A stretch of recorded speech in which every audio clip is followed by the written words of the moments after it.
what we call a subject. How about them dogs? How about them dogs? How about them dogs? I'm telling you, man, this is Georgia's biggest win since 2017. We beat Oklahoma. This game is textbook. Well, not really. We're gonna start out. We're gonna tell you what went wrong for Georgia. Yeah. What went wrong for Georgia was the passing game. Yeah, and one thing I will say, remember now, we had our offense was pretty much their C team. I mean, McConkey was playing a lot. Arian Smith wasn't being put on the field for some reason, and we don't have the big DW. Need to go. Who? I'm sorry. His first name is Ladd. Ladd, yeah. He need to go. I mean, he didn't play that bad. I don't know. I don't understand why he was on the field so much. It's just that but it should have been, honestly, it could have been 14-3. Just because he was wide open on like the 5-yard line. He wasn't wide open, but like he wasn't going to be contested for a pass, and he's too small. I don't have a problem with how he plays. I'm gonna be honest, I don't have a problem with how he plays. And me saying he's too small is not gonna put some Devonta Smith fire in him, and he's not gonna go out and win no Heisman. He's not built like that, let me tell you. But he's too small, and I would rather have Arian Smith on there with speed than McConkey who's just. I don't understand why we're putting. McConkey's got some speed. He's just not really. He's not as developed as a wide receiver. Arian Smith is one of the fastest players in the country. Yeah. And we weren't really using him at all. We threw I think he caught one pass. And I just want to know what was Todd Monken's plan there. Now, don't get me wrong. We have a lot of injuries on the offensive side of the ball. So you expect our chemistry to not be 100%. And it seemed like the only person JT Daniels wanted to throw to was the tight ends and Ladd. Brock Bowers, he played great. I don't think Jermaine Burton had a single target. Actually, he had that, I think, one catch. But he had 2 catches. I'm looking at stats right now. He had 2 catches, 11 yards, 5.5 average. Obviously, yeah. He caught the sliding pass that led to Podlesny. I think he missed that kick. I think that was the kick he missed. But yeah, this game, I don't know what it was, but we were just. Brock Bowers had a great game. He had a great game for him. I don't know. JT Daniels did not have a problem with finding him. But the main thing that we want to talk about is it has nothing to do with the offense at all. And you're probably surprised because how much we've talked about JT Daniels and this offense. Guys, but dude, this defense, man. The defense. You've probably all heard about it. This is the best front seven in the nation by far. 7 sacks. We made DJ so uncomfortable, and that's something you got to do when a guy's starting for the first time. Get pressure in there, blitz this guy. When we weren't blitzing, he was able to find guys open. I think Kirby and I'm trolling. They definitely didn't. They had a game plan set up, and it worked to perfection. I mean, they had no points at halftime. Then they finished the game with just 3 points. It doesn't get better than that. I didn't expect it. I didn't even really expect us to win this game. I kind of came into this game with a thought that hopefully we just compete, and we pulled it out. I don't care that we only scored 10 points. I don't care that our offense put up 3 points. Fantastic, because we got to remember Clemson's projected to have the best defense because they were turning 11 out of 12 starters from last season.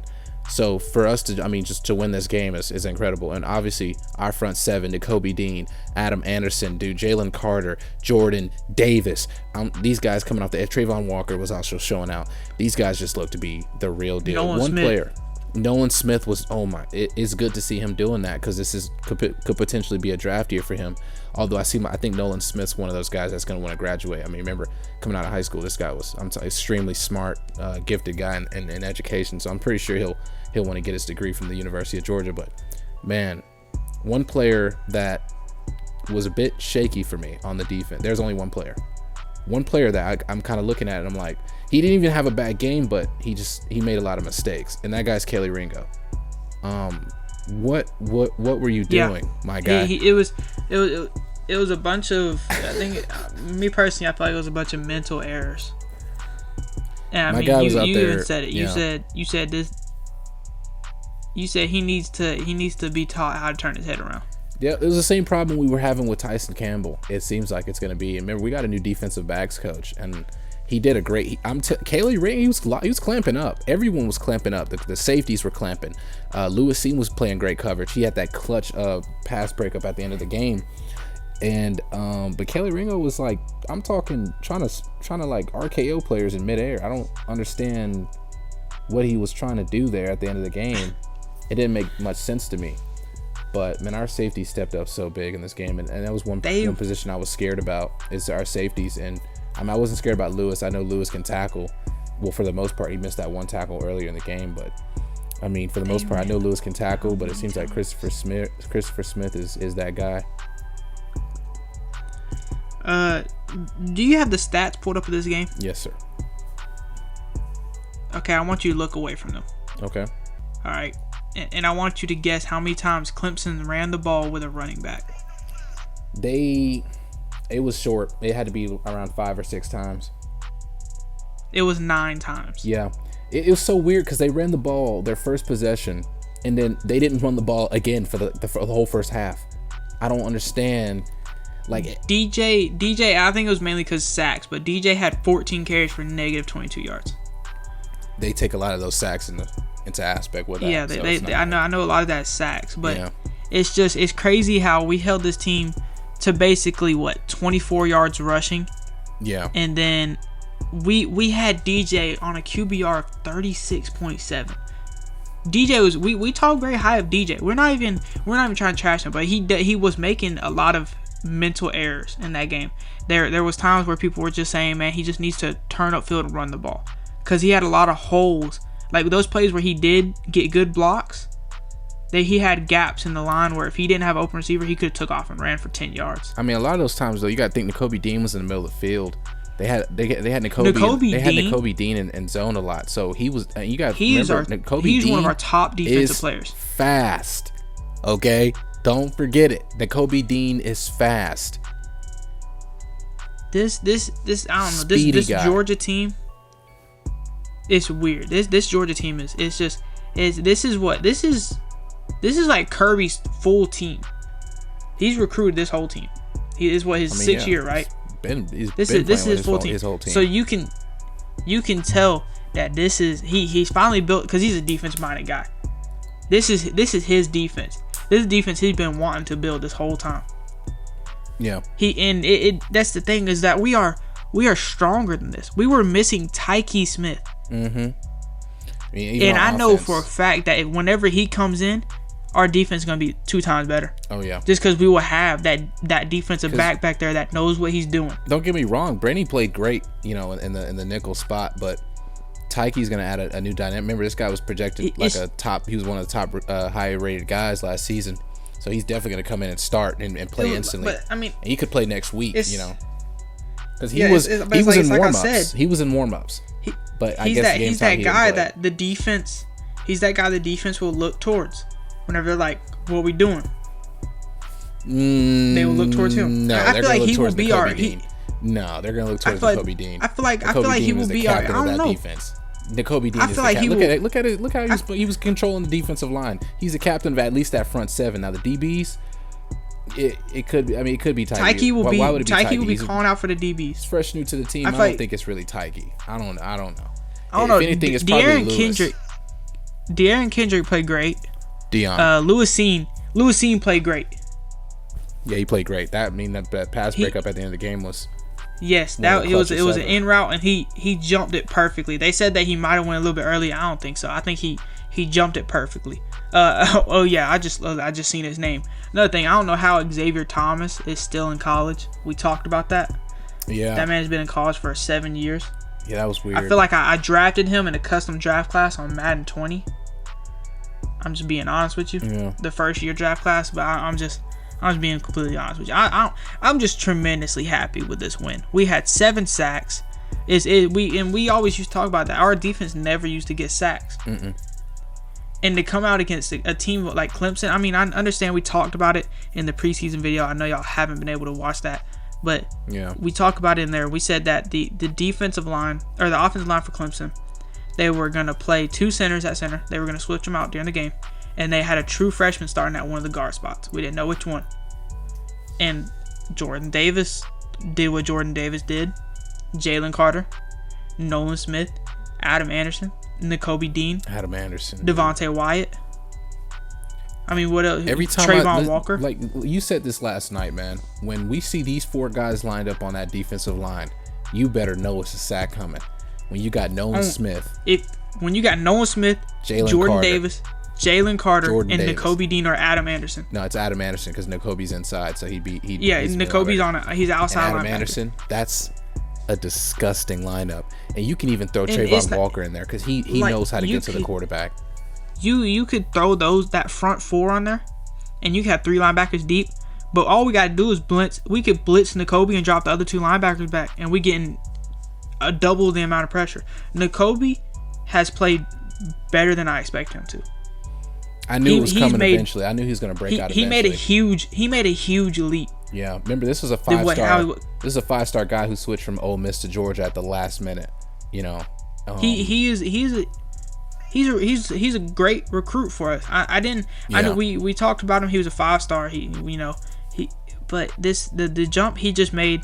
Yeah, I mean, like you just said, I'm honest. I'm gonna agree with you. I think he made the jump from, getting a couple snaps to potentially being a captain of the defense. Yeah, I mean, you're gonna see I don't know how many captain badges get handed out on defense. I don't know how many captain badges get handed out, but I guarantee you, I could guess 3 captains. Actually, the captain of the defense is probably Jordan Carter. However, he's on the D line, so you gotta let the inside linebacker call out the plays. He's got to be the guy that's reading everything, because he can see everything. So it's Nakobe Dean who's gonna be the guy that's like adjusting the D line, walking up and hey, this guy, shift here, left, right. That's gonna be him. I think the craziest thing about this game is that we just held Clemson to 3 points. It's the first time since 2007. They scored. I sent you that. 3 scoreless quarters for Clemson, and I don't know when. I tried to look it up. I don't know when the last time that was happened, but it had to be a long time. Lowest scored game since I think they lost to Georgia Tech. Was it 2003? 2007. Jesus, it's crazy. That is 14 years. It's so crazy, just us watching. Every time DJ drops back, he's fighting for his life. I'm talking about the craziest thing about this game is right before it, we were on a call the whole game. Yeah. But you called me right before it and you were like, "How you feeling?" And I was like, "I'm confident that we will win, but it's every game, no matter who we play, I get nervous." And then later on, you were like, me too. And then you were like, "What is your score prediction?" And I was like, "Clemson 31, Georgia 28." I thought for sure someone was scoring 30 because I was like, these are 2 high-powered offenses. I mean, Clemson had Justin Ross back. I'm gonna be honest with you. I'm more happy that this game ended 10-3 than if it would have ended 31-28. Even if Georgia would have won that, I'm more happy with this. Mm-hmm. I'm just just that Clemson only scored 3 points for me. Because that's showcasing how dominant we are. Fix that offense. Todd Monken, that's what I'm saying. We got players. I mean, the big DW didn't play, and I'm telling you, he's going to bring a new dynamic to our offense. Pickens will play. Washington, Reed Gilbert. Yeah. Oh my goodness. We could get Dominic Blaylock back this season. He will. Yeah, he should play this year. He'll probably miss a couple, like the first 4 games. Kirby Smart said there's the slimmest chance that George Pickens could return this season. Yeah, it'd be a not risk. Probably in the early, but it'd be late. It'd be late in the season. It's an ACL, so you don't really want to force and come back. But he could probably play in the second ladder of the season. I'm telling you right now, like we talked about it. If we had Blaylock and Pickens, we would have put up 21 on this team. It'd been 21-3, easily. Yeah, at least. Yeah. Because Pickens is that guy that's going to scare the defense. White Ladd McConkey, towards the end. Marcus, Jermaine Burton, they're not scaring the defense. Kyrus Jackson wasn't really doing much this game. These guys aren't scaring the defense. That muffed punt almost made me like jump off a building. But, we saw it happen a few plays later. But, dude, it's still some small mistakes that Georgia's making that I would love to see them fix. Now, there's still some stuff I want to see them improve on. But, like I said, man, Clemson had 3 points. Ranked number 3, Clemson, 3 points. Georgia, we should be ranked number 2 after this game, to be honest with you. 7 sacks against Clemson. Joe Klatt had us at number 2. Yeah, I mean, we're a top team in the nation, And I think Florida looks good, but I don't think Florida looks Georgia good. Now, this is not my hype for this Georgia team is back. We play UAB next week. Let's see our offense get to cooking against them. Let's see our D-line continue to do what they do. If we can get 7 sacks against Clemson, we should average 5 sacks a game. It's that simple. We should be getting 5 sacks every game because there's really no dominant offense in the SEC besides Georgia and Bama. One thing I wanna see from the UAB game is I wanna see Kendall Milton get more touches. I want to see Arian Smith on the field. That's what I want to see. Because my biggest takeaway from our offense is receivers weren't getting open and touching the ball. But you talked about that the whole game. I couldn't stop you from talking about that. But the running back room is, me and you've always talked about how Kenny McIntosh is so talented. But then it turns out Kendall Milton is easily our second best running back, might be our best running back. Zeus White was out for blood. Zeus is great. He was out for blood, and Zeus that last run, he trucked the man for no reason. For no reason. For no reason. Demon hours. Yeah, it was just. But I'm just so happy with this, bro. Yeah. A lot of my hype this offseason was shaky. You know, I knew Georgia had a crazy offense, but I knew our defensive front seven was going to be one of the most deadliest in the nation because Jordan Davis came back. And Adam Anderson was looking like he was ready to go. You know, he was on go time. But right now, man, we're in just great shape. You know, we still need to clean this offense up, but we're in great shape. This season's gonna be great. I'm happy for the season just because we beat Clemson. That was that was my only fear for the season. But you know, we get a warm up game next week against UAB. Then we get an easy opener. I wouldn't say easy, but like we get a mid opener against South Carolina, who's playing a coach at quarterback. Mm-hmm. And then we get a cakewalk in the SEC, Vanderbilt. And then we get Arkansas, who has gotten better. But, you know, it's Arkansas at home. Mm-hmm. And then we get Auburn, who has improved a little bit with new head coach. And then we get Kentucky. And then we finally got to play Florida. I mean, I really don't see our really first challenge to build up our offense. I really see our first challenge being Florida. To be completely honest with you, if that game against Clemson is going to be a showing of how we're going to play, and as we continue to get healthy and our offense gets going, I mean, even Florida themselves don't look like they're going to be that much of a threat. Because Emory Jones, don't get me wrong, he's going to be good. He's going to add dynamics to that Florida offense. But a lot of the play calls they were running and some of those throws he was making, that's not going to work against UGA. And he's going to be under constant duress. And we have Nakobe Dean, speed guy, quarterback spy. Emory Jones, look, he's fast, but Georgia's defense is fast. And that's one thing I said is Kirby recruits on he recruits on speed. And you can tell that, man. Georgia's defense is just too fast. I mean, those screens that Clemson were trying to throw, those sweeps they were trying to do, it was just not working. Their best bet is throwing it down the field and catching our cornerbacks off their toes, and they couldn't do that either because our D-line was getting to them so quickly. So good luck, SEC. Maybe not Bama. Maybe, I don't know. We'll see what Bama's cooking up, but as of right now, man, Georgia's looking special. I cannot wait. Man, all right. Told you last night. I'll tell you again. I want Wofford. I want the Wolford Terriers. Dude, I want them. I want the Citadel, man. Actually, who's the team that beat Vanderbilt? We want Bishop Sycamore, man. We want ETSU Buccaneers, man. We want that. They can beat Vanderbilt by 20. They could probably beat us by at least 5. I'm picking the spread. Spread's got to be 5 on that. Oh God! That'd be a tough game. What is the spread on UAB? Has it came out yet? I'm pretty sure it's out. I don't know. Maybe not. No, I don't think it is. I don't know. We'll revisit this. We'll revisit all these games that are coming up this weekend. Mm-hmm. But this past weekend has been great. We wanted to hurry up and get this out for y'all. This is the next morning. Yeah. It was just phenomenal. Phenomenal, Georgia. I'm really happy. I'm excited. And I'm also a sports junkie, and you could be one too if you subscribe today to become a junkie. This has been Kid.